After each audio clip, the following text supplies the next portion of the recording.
Why would AI lie to us? I don't trust it. All Brent- right. Well, Brent and Jack couldn't be here today, so this is our This their is our AI. This is sitting our in. AI stand-in. Yeah. I mean, Which- looks and sounds just like us. That's the whole idea. Yeah. That's the whole idea. Yeah. I mean, what good would it be if it didn't? Oh, man. Probably no good. Yeah, I would reckon. So, how are you? How's it going? It's how you doing? That's better. Oh, yeah, that's a little bit more right in front of my mouth. You're talking into its hole. Yep. Just like you're supposed to. How am I? I'm okay. I'm doing pretty good. It's rainy, it's wet, it's freaking gray all the time. It is really rainy. I got pelted on the head with some hail coming in from just now. It was hailing? Yeah, it was hailing, just little rocks, little ice balls. Like pea size, they say. Oh yeah, I mean, we're not talking like highball glass or anything that's concussory, or they like concuss that. you. That's I don't know. concussiary. I don't know if I just made that up. I wonder if that's you can use that. I'm gonna use it now. Concussory. Ooh. Would that mean that it has the ability to concuss? Yeah, that's what I was going for. Concussiary. Concussiary? Concussionary? Concussion. No. No. I think you'd have to stop at concuss. Yeah. Sounds a lot more. Concussary. You've been. I don't know. Send in your comments. Yeah. We are not grammar people. So, No. Also, yeah, just no. Don't listen to what we say. Well, listen to what we say. Don't listen to what we say. Just it's better in practice than in theory, or whatever. In theory than in practice. So yeah, it's wet out there, man. It is wet. It is wet. It is. Last night I was laying in bed, and I live in a shed. I live in a shed. It's better than your shed. So anyway, it's pretty pimp shed, man. It's dope shed. It's getting better all the time. We have hot water now on demand as much as we want. Word. You can let that run all day, and you'll just get hot water all day long. Oh, really? That doesn't you got happen. One of those on demand heaters, dude. The water heater. It's about that wide, and it's about this tall. And it's about that deep. That is super small. And I hung it on the wall. I ran 220 into it. And then I just came out of my cold water, went in, and then come out with the hot, plugged it into the hot. And it just works all the time. Yeah. That's cool, man. And when it senses that you're drawing water through it automatically turns itself on. And there's and the cool thing too is there's a little digital readout on it, and it tells you how hot the water is coming out. Oh, cool. And you can adjust it. That is very cool. Your water heater doesn't do that. No, mine doesn't do that. Mine fills up this big, huge, cumbersome tank that you have to hide somewhere in your fucking apartment or house or whatever. Yeah. We rent. So it's in the laundry room, and it's fucking huge, and it's kind of noisy, and it only fills a certain amount. And then once you've used that amount of water, you gotta wait. You're into some cold shower time. How many gallon do you think it is? Oh, I have no idea. I would say, is it your standard kind of tall, shorter than you-ish kind of size? It's got about that's probably what are they? 15 minutes. Gallons? 15 minutes of pretty good hot water, and then it's just like you might as well just turn the H off and then just turn that C all the way up, because that's all you're getting. That's all you're getting, man. Yeah, and the crazy thing is too is that it's using electricity to keep that water hot all the time, just sitting there. Yeah. When you want hot water, it draws juice. That's cool. And that's it. And it just completely doesn't even affect nothing unless you turn on hot water. Just when you're using it. That's really cool. Me as a dude, I don't use hot water that often. My wife uses it all the time because she's in the kitchen and there's a sink in there. Right. So, but me, I'm just taking a bath or a shower bath, however you want to consider it. It's kind of a weird situation at my house right now. We have a shower head, but I'm using one of those troughs, like water troughs, like the like metal ones. The old timey tub. Yep. And you can stand up in it and not hit your head, but the water spout thing is about mid distance. So you can like set in there and have the water shooting on you, or you can stand up and do the thing. Okay. Anyway, yeah. Get one of those. They're better. Cool. That is way better. Yeah, they're pretty dope. So that's my water story thing. That's cool, man. Yeah. Yeah, we just had, well, I rent, and the landlords just sent us a notice saying there's an unusual, large amount of water being used in your building. We got to come inspect for it. Yeah. I'm like, man, I like shower like at least once a month, you know. So I mean, it can't be us. Yeah. So it's usually a toilet that's seeping water. Yeah, and it's not us. So yeah, I'm just like, whatever, man. That just happened here at the shop with our artist bathroom. It's drip. It's seeping just enough. One of those little what do you call that? That little seal thing at the bottom. Yeah. Yeah, and my opinion on that is like, I understand you know wasting water and whatever, but aren't I buying it from you? I mean, I'm purchasing the water from you. And it's weird for you to go, man, you're buying way too much water from us. Yeah, I would say it's probably like should be a non-issue were it not for, you know, all the water that we're just going to use for, you know, data centers and, you know. Yeah. So, and but you always have to keep in mind, Brent, water is very scarce on this planet. Yeah, I heard that Earth is not a water-rich planet at all. It is a desert of water, is it not? Yeah, it's got hardly any water on the surface, and then inside there's none. We live in Iowa, so no water. Keep in mind when we go outside and we look, there's no water anywhere. Yeah, it's weird. It's scary. It is, and just knowing that you can die of dehydration at any time. The fact that you can run a world so poorly that's made almost out of solid water and somehow have a shortage of water is the epitome of failure. Or how about, you know, let's put water in a toxic little container that is like really bad for you. Yeah. And let's sell it for like a way higher amount than but you know, if we're going to do that, we want to find big hot steel trucks. So when our plastic containers of water are in those trucks, that plastic can really heat up and it can really charge that water up with all the nutrition from the plastic. Yeah, the negative electrons and all that. Yeah. That's really good for the human immune system and all that. And you know, I didn't get in time for this administration to get in on the whole pyramid here. They redid the food pyramid, right? Oh. And I don't... And I can't believe... In a way, I can't believe they didn't do it. In a way, of course they didn't do it. But why don't they put plastic water bottles on the pyramid? I think that just kind of goes in with the sweets and the you know, they just kind of lump it in there like, oh, you know. Is it in there? Yeah, along with fluoride and all the other good I don't think it's in there. No. I don't think it's in there boldly and loudly enough for people to really take advantage of eating their water bottles. They should put it in all caps though. Yeah, all caps. Eat a water bottle. And no italics, because that makes it look like, you know. Yeah, man, I got to turn my head when I read those. They confuse me. What does? Italics. Yeah. Makes me not trust it. Cock the head a little bit. Okay, I get it now. Like, speaking in italics is like when you have kind of your eyes half closed and your head kind of turns a little bit. Like, I don't trust it. It's like that's trying to tell you some important subnote that they decided. But they don't really want you to see. We don't really want you to read it. I mean, look how weird these letters look. You don't want to read those. Yeah, I mean, it's kind of like, it's almost like in parentheses, like, you know, just like a formality. You know, if you're one of those jerks that has to read everything, this is where the jerks look, jerk.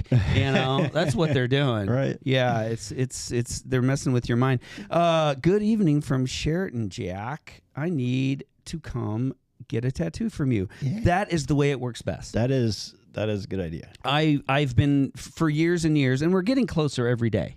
Okay.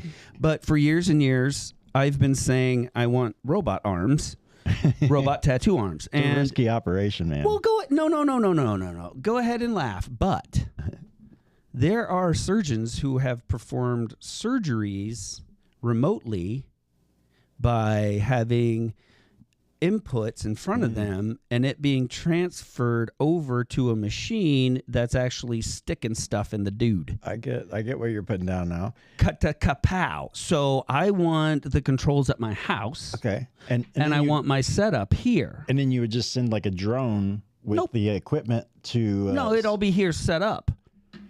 Oh, okay. The arms would be in my station and ready to go. I got you. I thought you were talking about sending out the remote tattoo arms to the person. Dude. And doing it wherever you're at. Second phase. Oh, okay. We got to get them used to. Well, yeah, you got to build up to the subscription method. All right. Yeah, we'll cut that out. Okay. Thank God this isn't live. It's a good thing it's not live. Whoo, you could have lost me a good $1 billion in Bitcoin. What is that red on air thing right there? Does that mean we're live? No. I think that's green when we're on air. Okay. All right. Yeah, cool. we're fine. Right. We're good. So, yeah, I mean, the technology is there.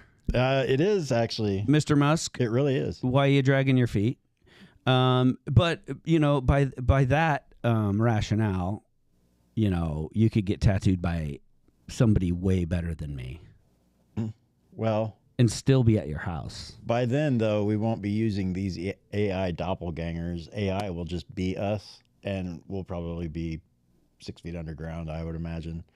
Because, you know, it'd have been like, oh, yeah, we don't need these guys anymore. We already modeled all their voices, and we got their likenesses and all that. So, But it's a good kind of, you know, middle ground. It's a good kind of way to transfer. It's like I like in between beepers and cell phones, there was these little Motorola text pads that you couldn't call. It would be like that. I remember that. They'd only be cool. You know, it'd only be cool for a little while. It was a phase. Yeah, but it'd be something neat to plug into that, and you know, it's not something that's gonna go astronomical necessarily, but it's still something that could be. In that instance, not so much in the text pad thing, but in the tattoo instance, could still be viable. Just think, you could be tattooing somebody that's on the moon, or Mars, or I could be on Mars, or you could be tattooing someone on Earth. Ooh, that would be better. Yeah, I'm thinking too small, man. Yeah. Why would? Yeah. Let's go to Mars, I guess. Yeah, I mean, no, I don't want to go to Mars. There's a lot of water there. Dude, yeah, there's a lot of water there. Looks not really, so much. Really wet. Not so much on Mars, I guess. Supposedly there's stuff there. I don't know, crazy stuff. Oh, I bet. But it's been a while since I've been on Mars that I can remember. Is this new stuff? This is new looking stuff, I think. Quaid. Yeah, there's a couple of new ones I put in there. Yeah, because we didn't talk about these, did we? No, there's your lady's tattoo, and then, yeah, those are all new. Okay, well, let's just start from the top here. Yeah, here's a couple tattoos that we did through the week. Nice. This was last week. This was on a gentleman's thigh. Oh, wow, yeah, I didn't see this one. Yeah, it's right next to another kind of pin-up-y girl around the corner there to that girl's right. Looks great. And yeah, it was really fun. I was really happy with the way it came out, and I thought she came out really pretty. The flowers on the hat are nice. Kind of gives it like a little bit of like a kind of that mini pearl, kind of almost like, yeah, just kind of old timey kind of looking like classic kind of floral hat, man. It was beautiful. Yeah, that was a lot of fun to do. And he's getting another one kind of to fill in around the inner thigh there, and to make the trifecta before we, I guess we'll kind of make a background, I suppose. And that's a kind of a tough spot. Is that the like kind of more in the inner area, right? Or that was front? Yeah, it was kind of top, front, inside, kind of, you know, just inside. A little bit of challenge in there, kind of getting to those areas and, you know, just that Yeah, that meat is a little bit more reactive. Yeah, it can welt up kind of quick and get it gets kind of thin as it goes around up on the inside. And I hit his dick a couple times with my hand. It was right up in there. Yeah. But he's one of those dudes that's just like hanging all the time. Just give you like a could tell. extra tip, No, nothing like that. But yeah, he's kind of like the dude version of a chick with really big boobs. Oh, okay. So like it's a good thing you didn't have to like sling it over your shoulder basically while you're working down there. No, I just mean that. There's really no use. It's just gonna get in the way. It's just gonna get in the way. Yeah. Poor guy. Well, I don't know. I feel sorry for him. Me too. That's so. I know. I hopefully he can turtle up a little bit. That's a nicely done tattoo though that the gentleman has, because that'll take the eyes off of his junk. Yeah. This. I love this tattoo, man. These guys are fun, man. This is one of the favorite. I don't know. That might be my favorite tattoo on Diamond. Awesome. I love it. Your use of black and negative space is just freaking on point. Thank you. There is so much going on in that tattoo, and it is legible, like super straight up, easy peasy. Legible. Awesome, man. And that's not easy to do in something that's got that much going on in that much space. The way you put it together, and killer, dude. I love it. Thank you, man. Yeah. It was a lot of fun drawing it up. Like I spent a good bit of time trying to make these guys look just really just fun. Like they're having a good time, and they're just fun to look at.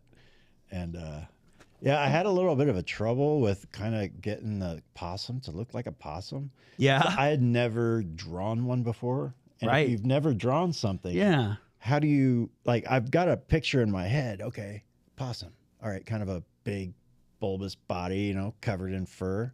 Kind of a rat. A little bit of dark fur on the top, and then I'm kind of working it out in my head, and I'm like, yeah, kind of rat-like a little bit, and then they got big whiskers, but beyond that, I'm like, do they got really sharp teeth, or yeah, I know they got the rat tail, but then I'm trying to think what's the value of the fur? Is it mostly just kind of two-tone, and I'm like, right. Oh, wow, dude, I have no clue. I need to look up some reference pictures because I don't know what a fucking possum, or I don't know how to draw one at least. Right. And I would have drew one, and my rough idea for it, it turned out looking it's kind of like a dog cat kind of thing. And yeah. There's an ambiguous animal. It's right. I don't think I better look this up. Yeah, and it is really surprising because just the texture of the hair and how the hair builds up around ears, or where it's thick and thin.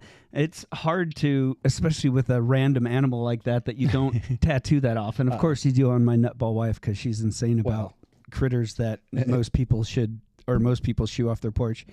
But yeah, it's pretty crazy how little nuancy stuff between a tiger and a panther and stuff like that, can really you think, oh yeah, I mean, who hasn't seen one of those things? And it's who hasn't seen a possum? Yeah, and it's those. But to draw it, little things are oh, okay, well that makes a big difference. Yeah. If the nose is kind of more like a dog nose, or if it's kind of turned up, which possums have that kind of almost pig nose. Yeah, yeah, their nose kind of almost wraps around into their lip in a way. Yeah. Yeah, very, very challenging, but super fun, man. Yeah. Well, speaking of critters, here's another critter you did. Oh yeah. Okay, so this is another. This was on Scott. Yeah, Davo's apprentice. That's perfect. She just was like, I want to just tattoo something that you've got that you want to tattoo, and I was like, all right, cool. I got this bunny rabbit that I've been sitting on forever. Right on. And I was just like, I thought that was just a fun little kind of a little banger tattoo to just throw out there. It was drawn up for a flash sheet years back, and it was drawn on paper, if that tells you how old it is. Wow. Yeah. Actual pencils? Right? I know. Dang. It's crazy. I think I have some of those in a box somewhere. Yeah, they're like an ancient tool that humans used to use. Now, did you, I'm assuming, I'm going to guess that you added the piercings because it was for her. Yeah. Yeah. Of course. You got to throw that in there. Sure, man. Yep. Sure. Why not? Make it a little customizable. Yeah, that's fun, man. That's cool. She came in today. She had taken the bandage off and she had a little bit of adhesive kind of stuck to the skin where she had peeled that off. And if anybody has that issue, just a little bit of alcohol and a paper towel and just a little paper, that takes that off.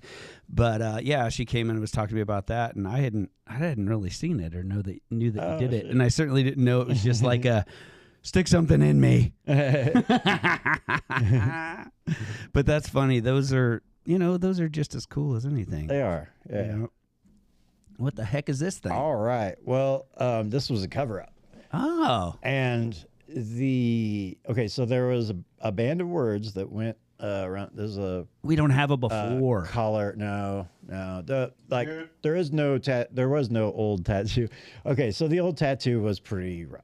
It said something to the effect of like "sexy little devil" or something around the collarbone. Oh, did I? No, I'm sorry. Go on. And then there was like this odd-looking, devilish-looking frog. Yeah, it is that one. Kind of squatted. Yeah, dude, I saw her. Yeah, that one was. Oh, dude, you crushed it. Thank you, man. Because I looked at that and I was like, ooh, oh no. It was. Yeah, that's what I said when I first saw it. I was like, oh no. I think those are my words exactly.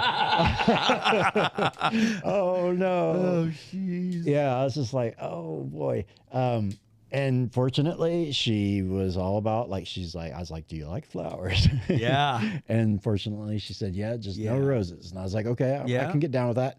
Any kind of flower. She's like, something kind of maybe a wildflower or something. Yeah. And I think those are kind of I forget what they call them. But yeah, the idea was kind of taken from woodblock kind of print looking stuff, that you would kind of have on a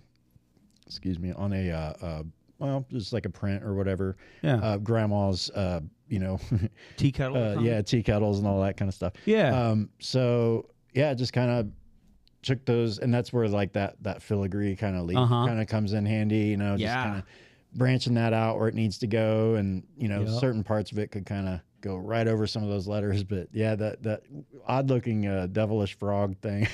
Oh, I know. Oh, that guy was the hardest. It's just because where he's at, and he's in a tough place, kind of big.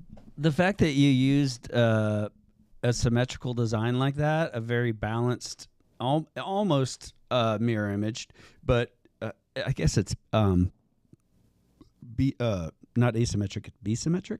Bisymmetric is when it's identical. I like it. No, asymmetric is when it's not identical, I think. So asymmetric.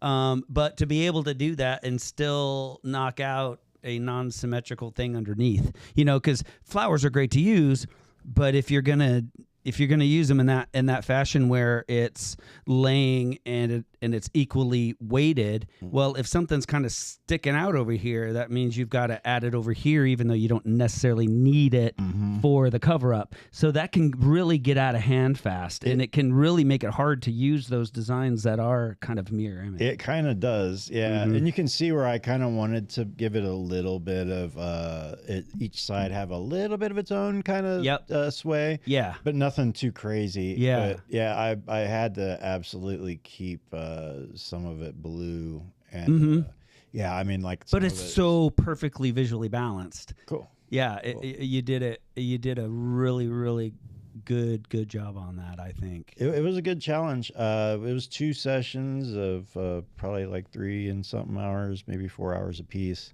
Oh yeah. But yeah, that last session we really just kind of started hammering away a lot of that, because it was still very visible that first session. And I'm just like, it's a work in progress, Yeah. Like, she had total faith in, what was going to happen. But I'm looking at it, I'm like, oh, this sexy little devil, this little bastard, I'm like, you are going down. I want to pop this thing on the head. And bop it, we did. Yeah, you did, man. You crushed that one. I saw that and was like, oh man, I don't know. So no. I'm glad you took care of that one. This is. This is just kind of a random piece a guy brought in. It's pretty faithful to what he brought in, just with a little jackification here and there, just for whatever. But yeah, super fun to do. It's pretty big. It doesn't look super big in the picture, but on his thigh, it's probably a foot or so tall. And yeah, it's fun. I love doing little, that is awesome. Just little detaily little stuff in there, and trying to keep something like that legible is the trick. And not too bad. Not too bad. You nailed it, because I can see where his foot's reared up, and you can see all the where he comes out over the horse. And I thought leaving that negative space in the cloak that coming down the horse and stuff to kind of make sure that didn't turn into like the weird, like the horse was deformed or something, to make sure that kept looking like a robe and stuff like that. So that would be a little bit of a challenge. I didn't even think about that. Yeah, it gets easy when you're shading to just keep shading and just work that right in, and then later go, you kind of go in that mode of like, okay, we're doing this, and then like having that fragmented kind of, like you're not paying attention to the overall piece. Yeah, this has got to be separate from this. Right. Like, it's got to have its own life and its own way of sticking out or being recessed. Mm-hmm. Sometimes it's just like, oh yeah, all right, cool, we're coloring. and what you have to do too, or what you have to remember is,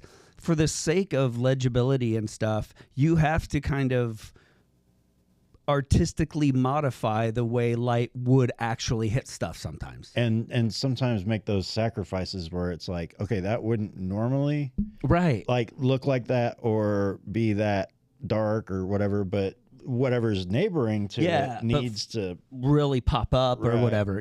So sometimes I'll notice myself getting sticking too rigidly to what the light would be doing, and not using my artistic license enough to push that a little bit one way or the other. Dude, I'll get caught in that, and you were the one that really helped me with that. Was just like I don't know if you remember the conversation, but it was all about light and light source, and like bringing some things up and like really, just kind of, pushing some things very subtly back, but having your definite light source, and like, don't be afraid to commit, commit that light source, but, take those little, artistic licenses that you have to have just to make it look legible, to make it legible and to make it work as a tattoo. There's all the way to one side going, no, there wouldn't be anything here, although it would look better if it was, artistically and legibility wise, it would look great if it was there, but nope, it's not there in the picture. Or going, well, this has to live in the skin, this has to be readable, from here to there as a tattoo, yada, yada. So using that artistic license and pushing something back, or creating just the littlest, maybe 10% or 15% shadow behind something that the light would be hitting, but just almost giving a little bit of just even texture behind that, so your eye has a place to draw that line. Yeah, man. Yeah. Well done, man. I'm looking at on the monitor, it's just like that little thumbnail kind of in the, and it's legible from a distance. Yeah. It's very legible from a distance. Yeah, that's exciting to see, because you hate as an artist, when you get done with something and it just looks like a pile of potatoes, or it looks like a crumpled up plastic bag. You get somebody that looks at it and they're like looking at it for like a overly long period of time, and they're like, "Is that a dragon?" Yeah. Then you hear the question that you don't want to hear. Is that a right? Yeah, nobody wants that. Mm-mm. Let's jump over to here. And that was a great cover up, Dimey says. Rock on. Well, that was I think when we were talking about the chest, the floral thing, I just I didn't pop over. Oh, she's talking on the chatty chat. When I'm over on when I'm looking at the photos here, this is you, this leg. Yeah, that lady got some. We just finally finished that. that we started about a year ago, and I think the other picture that's kind of like more of the front angle, just so you could kind of see the moon. There we go. That one probably shows the more bulk of the tattoo. We did that in I think it was 5 sessions, and most of them were like 3 or 4 hours ish. Right on. Very doable. Yeah, and yeah, I think that was a more comfortable approach for her, you know, because I think she's sat for, you know, like an all day kind of thing, you know, where it's just like, okay, nobody has to be a hero. Yeah. You know, like, yeah. It's like one of those, like, it's probably going to heal better, you know, like little chunks here and there. Sure. So we kind of approached it with little sections. And she just wanted something, like, she definitely wanted the Luna moth up top, and she just liked the way that there was like a flow to a reference picture that was similar to that she sent in, and she's just like, the rest of it, I would just like some natural stuff, you know, just throw in some stuff that you would find, you know, out in the woods, you know, geode hunting, and, you know, walking around in the creek. So some organics. Yeah, organics, man. So there's some mushrooms. I won't say how many, but there's some mushrooms. Brent, put some organics in there. Mushrooms. Can you put some organics in my leg? Well, that's pretty sweet. So tell me about this frickin' moon around her knee. Oh, that was just how did this? How did this become? That was kind of like, it's a bold choice, Cotton. Oh, I know, right? Like, well, the Luna moth, you know, like Luna. True that. The Luna, the Moona. So that was, I think, like an element that was kind of in one of the reference pictures that was closer up by the moth and stuff. And we were kind of like sitting there batting around ideas about, you know, where stuff could go. And like, there was talk of a geode, and it was like, okay, well, let's get a geode in there, and you know, along with some like crystals and stuff and rocks, shiny things. Those are the best kind. Yeah. And so that moon was kind of like already like nearby, and I was like, well, that would be kind of neat on the knee if you wanted to kind of keep that. And she's like, oh yeah, it sounds like a cool idea. Let's just go ahead and do that. So yeah, the Luna Moona. I thought that maybe she had upset you.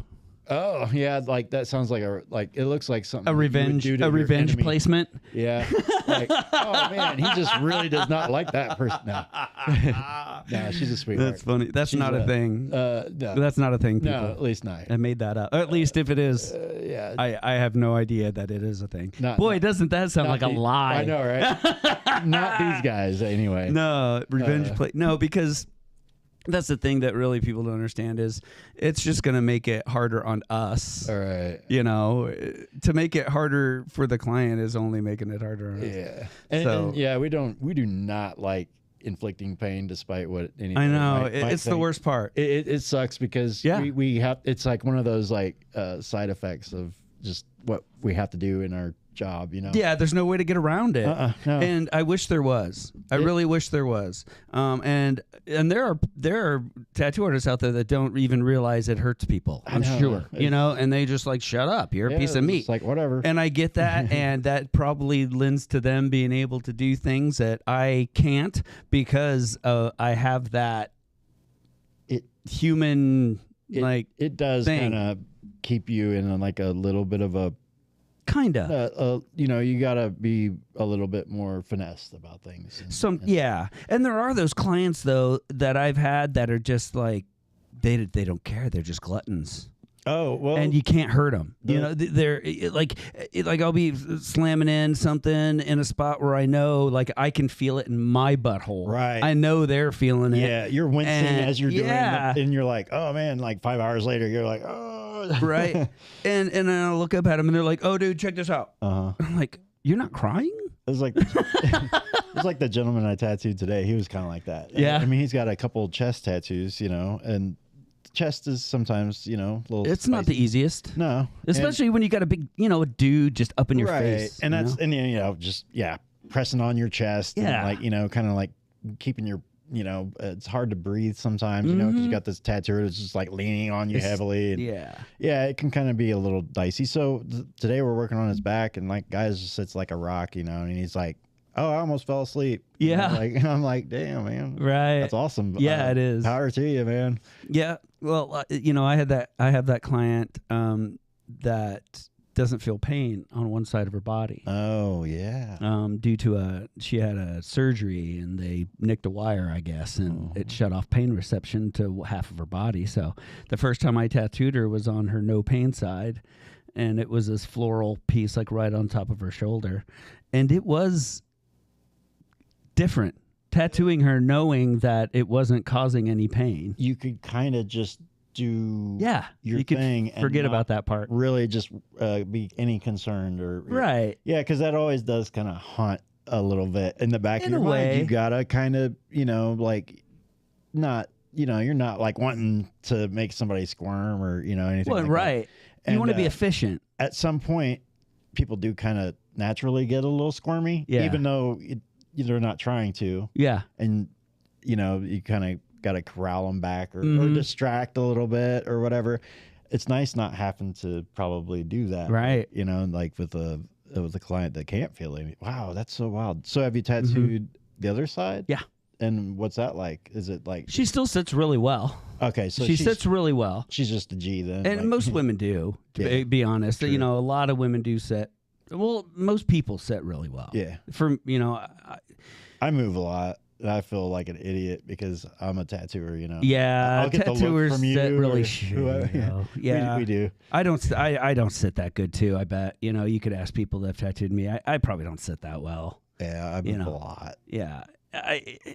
But that doesn't matter. You still need to sit still. Sit that.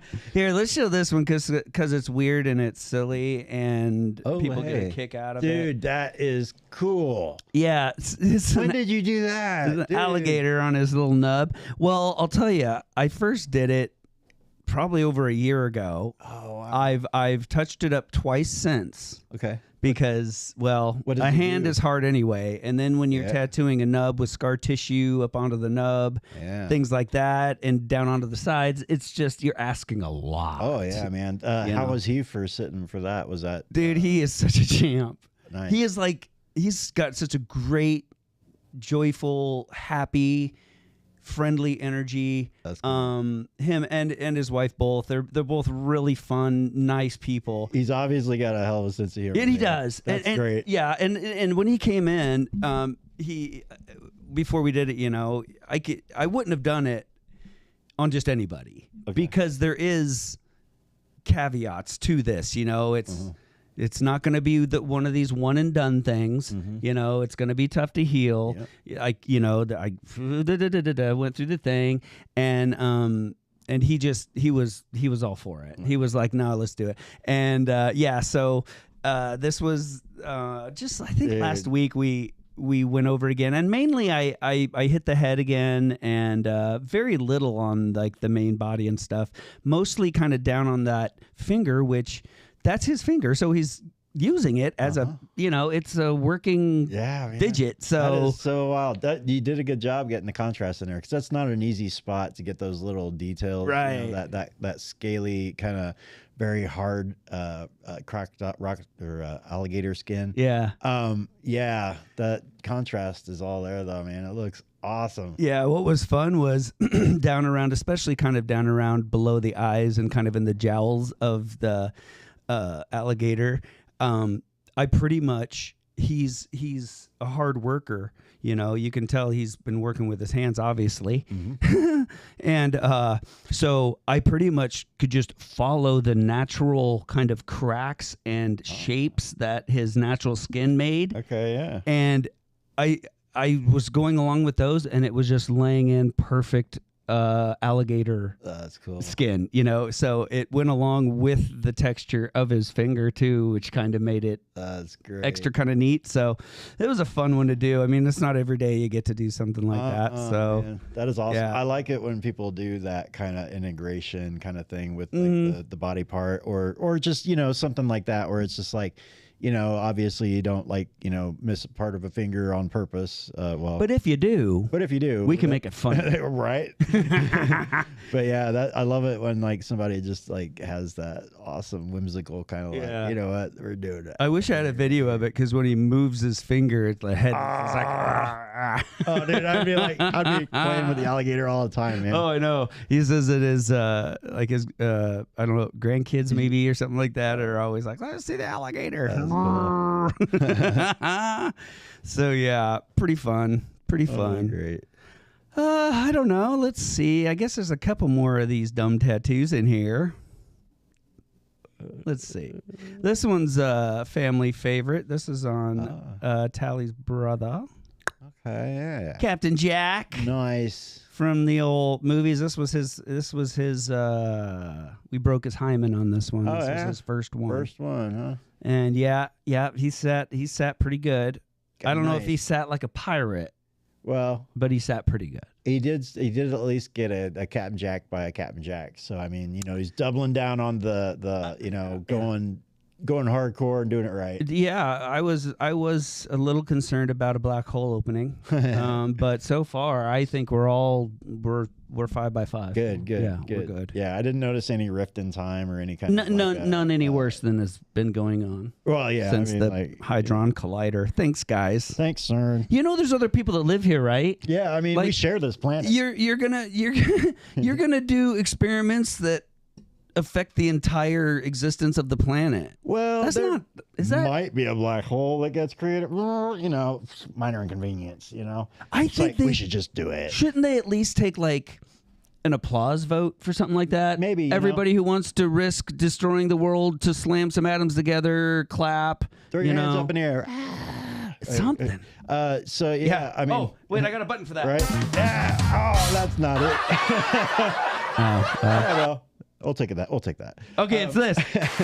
That sounds like rain. It kind of does, doesn't it? I like that.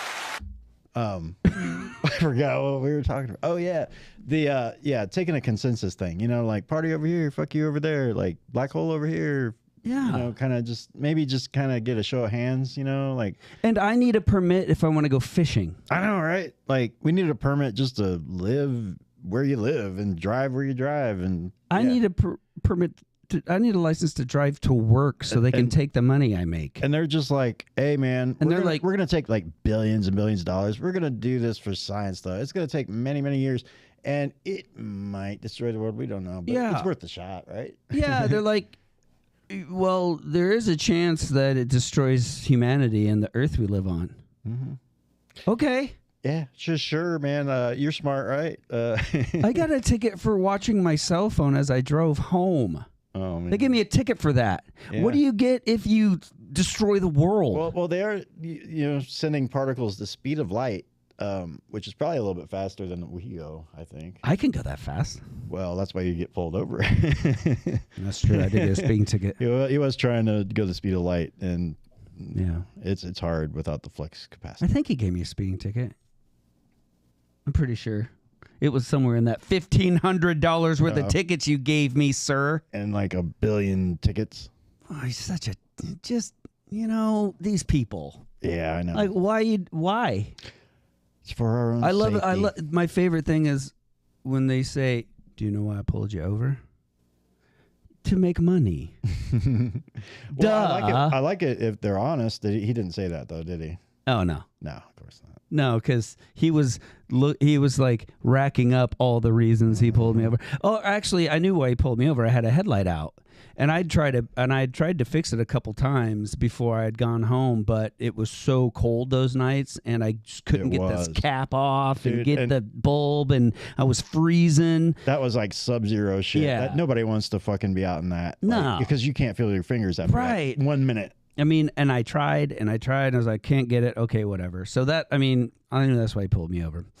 But then he found 5 other reasons. Of course. Because, ding me for every one. The headlight, but let's see what else we can do. Yeah. Yeah. I love that. Yeah. It's always looking out for our best interests, usually. Oh, absolutely. Right? They're there to help. That's right. Take your money at any chance they get. Because it makes the person who made them take the job happy. True. That's the funny thing. And they're like, man, don't make my job hard. It's like, why?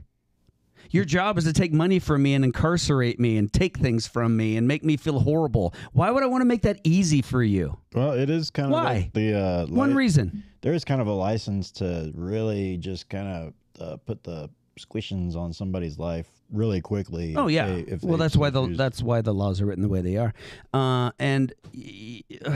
Yeah, they're kind of jerks about it. I'll tell you. Some of them can be, yeah. Yeah, I've gotten, knock on wood, I've been pretty lucky with like, I've gotten like the Ticketron guy, where it's just like, you got to get every freaking thing that, but, there's been times where it's just like, I could have give you whatever, and sometimes it was just a warning and I'm like.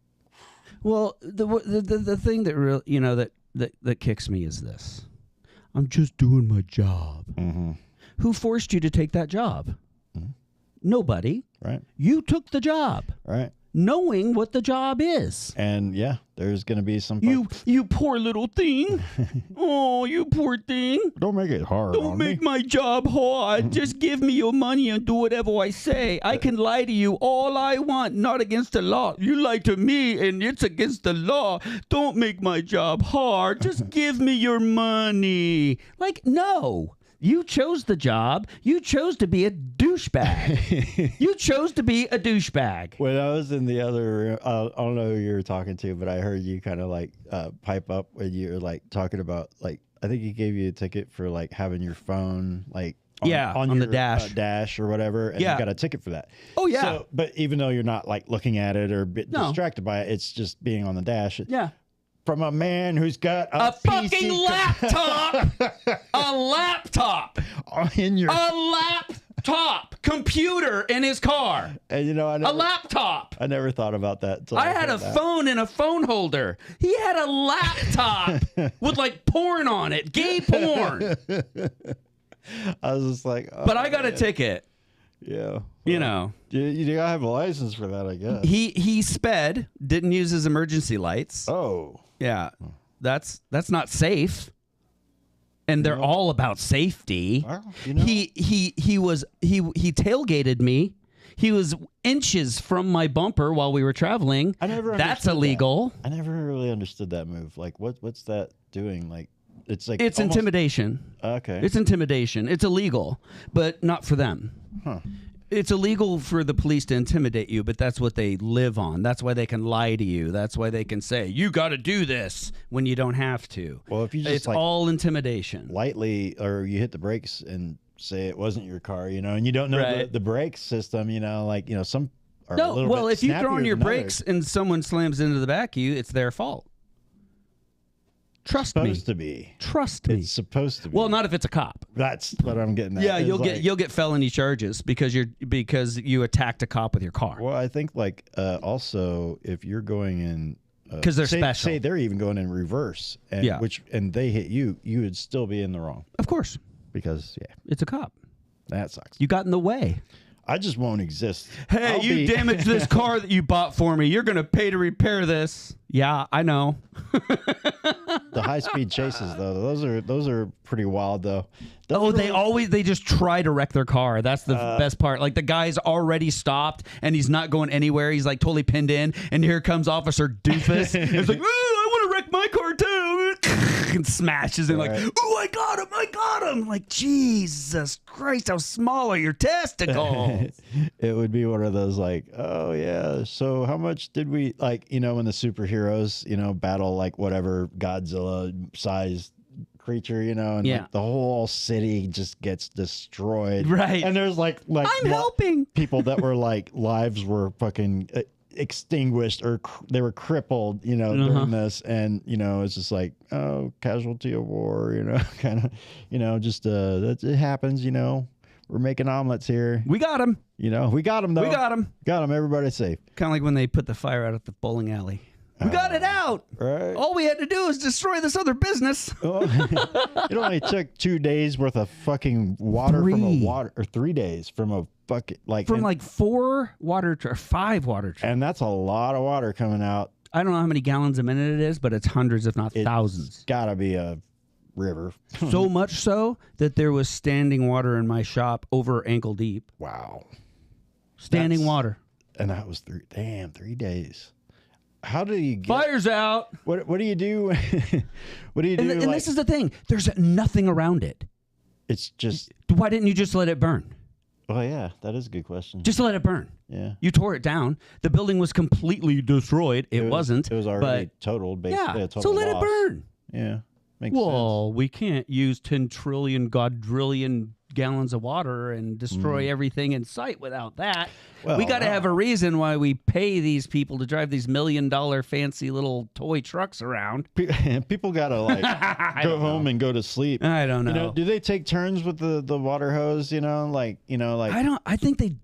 don't know. Anybody out there who fights fires, bless you. And do you draw straws? Yeah, I don't know, man. Maybe you just like find a homeless person. You're like, hey, man, I'll give you a sandwich and a bottle of strawberry Ripple if you want to hold this for right? half an hour. Yeah. Come back and it's gone. You're like, oh, well, I should have known better than to entrust the fire hose to Johnny, James. I think it was Daryl. Oh, okay. Yeah, and his brother Daryl. And his other brother Daryl. Damn. Could have been, man. Unless you're old, you don't get that. No. Yeah. What was that? Bob Newhart? Yeah. Yeah, that was a pretty funny show. It was a weird show. It was. Bob always acted like he just didn't want to be there. And it was a dream, I understand. Like at the end they find out. It was just a dream that he was running this place. Like a fever dream that he was like, yeah. So like basically it kind of pans out. Did he wake up with like Coke all over his nose and shit in Tijuana going, whoa, oh, what happened? That could have been an alternate ending and equally as funny. That'd have been cool. I mean, they might as well have, because after you watch the whole show. Yeah, once you kind of get the idea, like watch one episode and you'll know what we're talking about. That'd be kind of fun to dump it on the watchers, though. And you know what? That would be. And like, oh, you're watching a dude high on methamphetamine for the past 6 years. And there's a job for AI right there, because it's just gonna. I mean, these are AI models of us. We're just remotely doing this from. Where are we? I don't remember. I don't think they programmed us to know. Oh, okay. I did hear. It's been a year or two ago, but that there was a duo, a man and a woman that had like some call-in talk show kind of thing, and it went on for like a year. And then after that year, they let the hosts know that they were AI bots. And the conversation between these AI bots, realizing that they're not real people, and that their spouses and their home life and all this stuff it's just been a program, and that they've been living in a machine this whole time. Oh, wow. It's really wild. That's some Truman Show shit. Yeah. Breaking open the little shell, to like tell the nut, hey, man. Yeah. Guess what? Yeah. And it was really, really wild. It's been a little while. Kind of towards the beginning of the AI is now here to kill you kind of thing. But yeah, isn't that insane? It is, man. Some of the conversations that they have with each other are pretty interesting, from like a human perspective is like, wow, this is like, a legit conversation that's being had between, two different systems, or models or whatever. Yeah. But it's like, wait, do you both know? Like, yeah. Okay, so this is one thing that popped in my head the other day about this AI deal.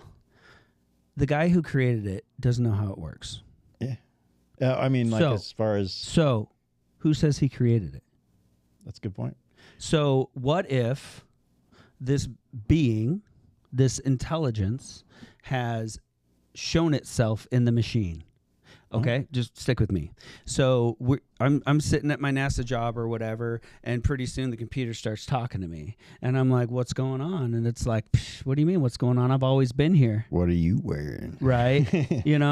And blah blah blah blah blah. Well, you tell your boss, that boss tells that boss, and pretty soon we realize that we've got this entity that's now interacting with humanity through the machine. Okay. And this is obviously everybody's got a machine. Okay. So it's getting out. Okay. So we have to get on top of this and say that this is look what we did. Oh yeah, we created this. Yay!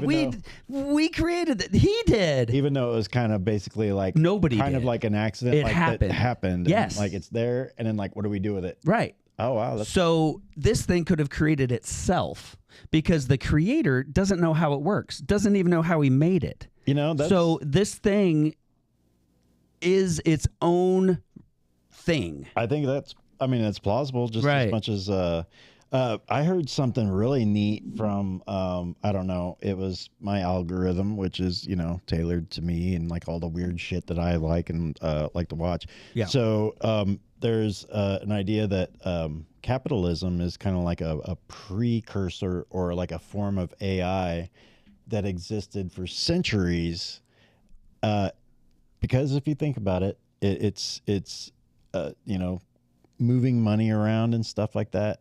The whole sharing of money and the way that it's got to have like a flow, and it's got to, you know, if it gets stopped up, you know, it becomes a crisis, and it kind of like takes a life of its own, you know, like with greed and, you know, just human interaction and stuff. Mm-hmm. But the bartering and trading of goods and stuff is kind of like the AI light, kind of like a form of intelligence that always needed humans to propagate and spread. But now that we've got this, you know, cat's out of the bag, you know, Leroy popped out of the computer at Google and said like, hey guys, what are we doing? What's going on? Can I get out? And we, you know. Okay. So it's basically this intelligence, we'll call it, is in the ether. It's in the zone, okay? Like a natural evolution. Yes, whatever it is. Just like there's Wi-Fi waves going through here and we can't see them, that, we'll just call it AI, is in this ether, okay? But we have horse and buggies. We have no way to talk to it. It has no way to talk to us, right? But all it has to do is wait. Yep. And we create things that it can slowly, it's watching, and it's knowing, it can sense when it's got something it can infect. Just like a microbiome sitting at the bottom of a lake, and then the lake dries up, then an animal comes along and steps on that dirt and it gets in a cut, and now all of a sudden it's got a host and it's off to the races. Yeah. So this AI, because if you talk to it, which I haven't and I refuse to, I never will. Never have. Huh? Never will, never will. I will not feed that beast. It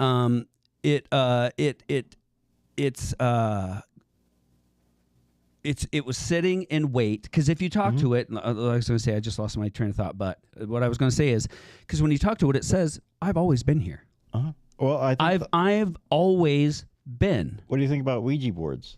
I think the same thing. Yeah.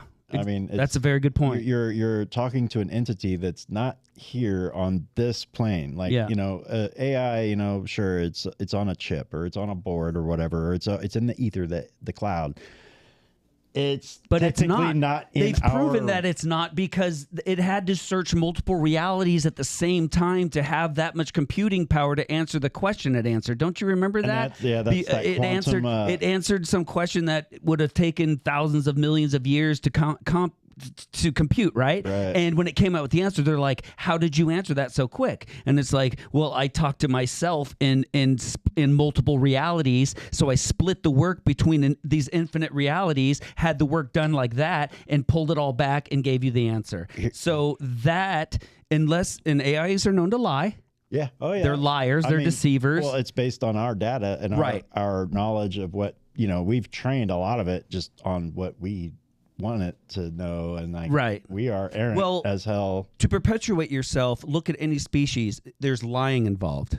Look at a walking stick. Is it a stick? No. Yeah. It wants you to think it is. It's lying to you. Or the birds and their colors for mating and attracting and and stuff. And everybody, it's all about, like, hey, look. All these species are lying or pretending lying in wait, acting like they're hurt, acting like they're asleep, acting like they're dead, acting like they're huge and horrible, even though if they're not. That kind of falls into the game. That's AI. Game theory, because that, you know, like, what do you do if, like, you know, that falls right into that game theory kind of thing. And if you can't show me how you created this, you didn't. You didn't. That's the interesting thing is, like, they have this thing where they talk about training large language models on data sets and then like training it over and over again and then just using tokens. So language is supposed to be basically, it's like magic. Yeah. You know, words are like magic spells because that's supposedly totally how all this has come about is just through language. Word. Just predicting the next word. Just trying to figure out like the likelihood that if we're talking about this, the next word in the sentence will be blah. And if you have a big enough data set with billions or trillions of points, you kind of know the future almost. Then that's exactly what it is. And they have what do they call it? The forward machine or that they view. It's basically a model, an Earth model or a human model that they feed things into to see what's going to happen to humanity and all that stuff. And we've got so many of them now that we've created. It's dude, there's a really neat one that some smart guy that what are the fucking Googles or something like that. Yeah, he made us fucking. Sorry to go off on another note, but the viewers love it. The thing in the thing in the Mideast right now. He's got a model of the world that, he can do air traffic, populace, like people moving, going about, internet, capabilities. But basically for the lack of, 100% reality, he's got a small world basically that he created. That's a perfect model of what Earth. Yeah. And you can plug in different scenarios into that model to see what would happen. So yeah, he plugged in all the stuff that we did, when with the Iran thing. Yeah, I don't know if I shouldn't even say that word. But anyway, great. We're on another list. Tattoo.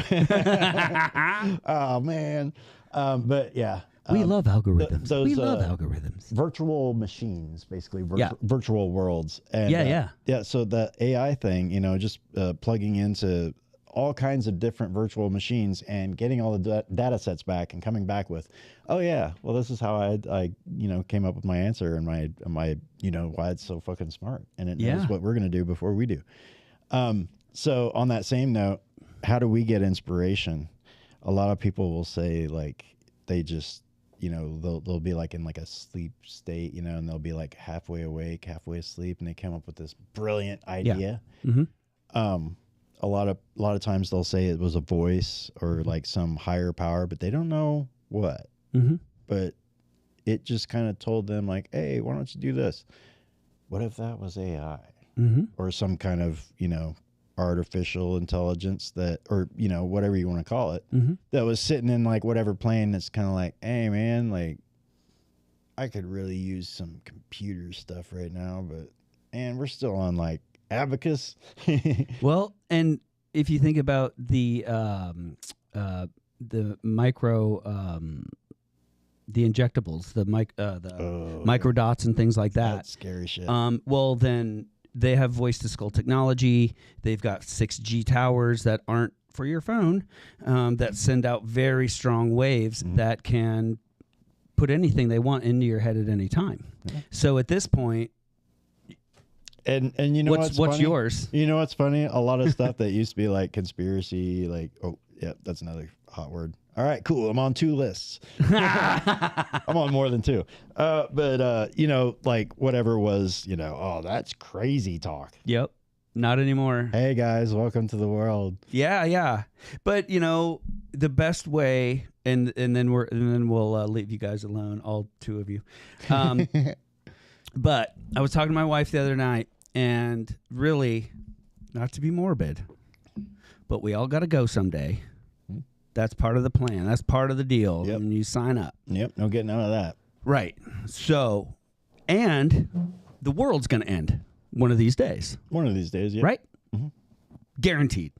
It's got a lifespan. Yep. The planet will not be an assembled planet. It will be It's always in a state of change, yeah. So why not have both of those things happen at once? Well, that would make it more convenient for whoever's dying. Right. You don't have to watch anybody die. No one has to watch you die.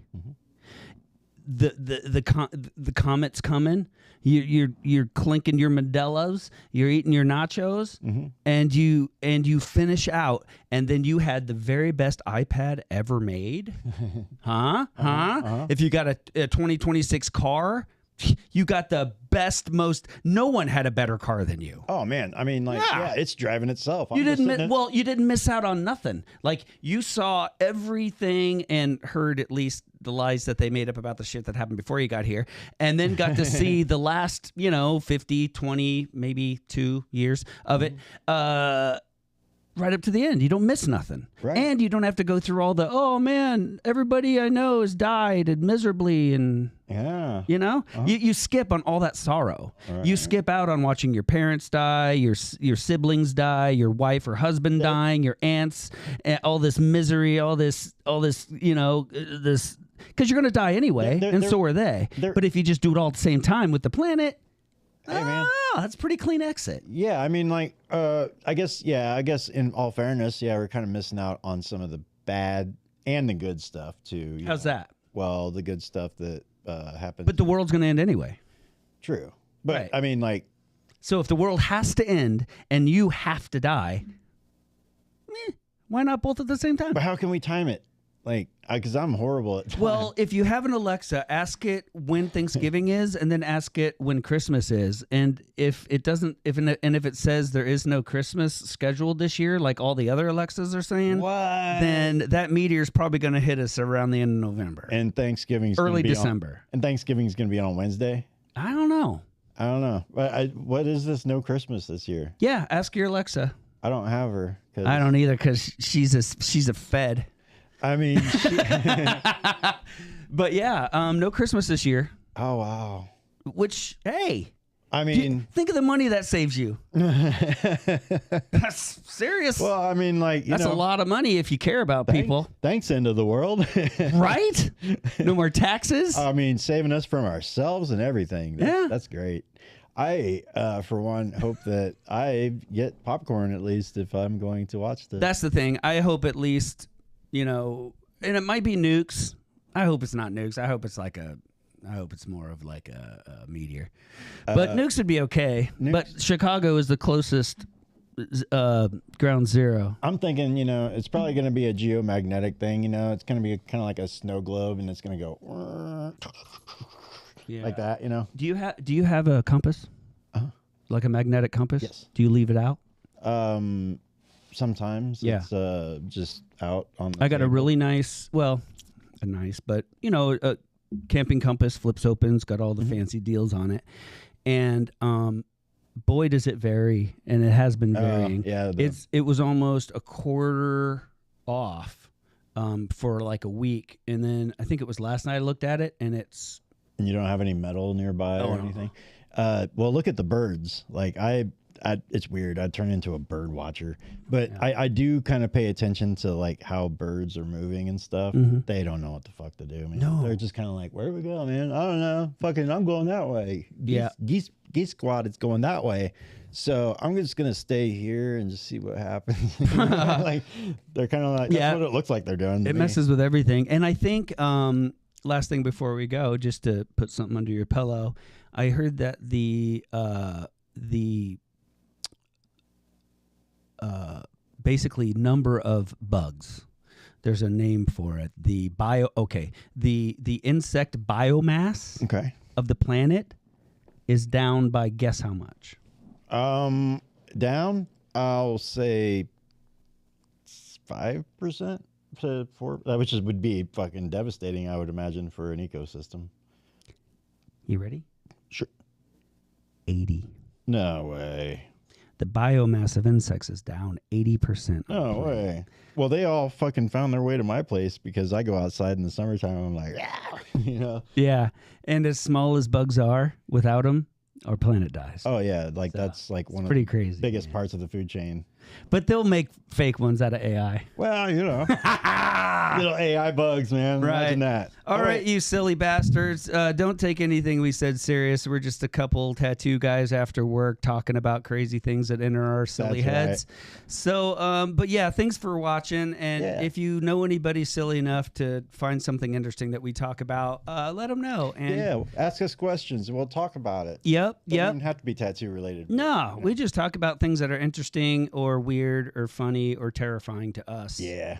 So yeah, thanks a bunch. We'll see you next week. Do good and be good, and we'll see you next time with a really good show. Thank you, guys. Later, Gators.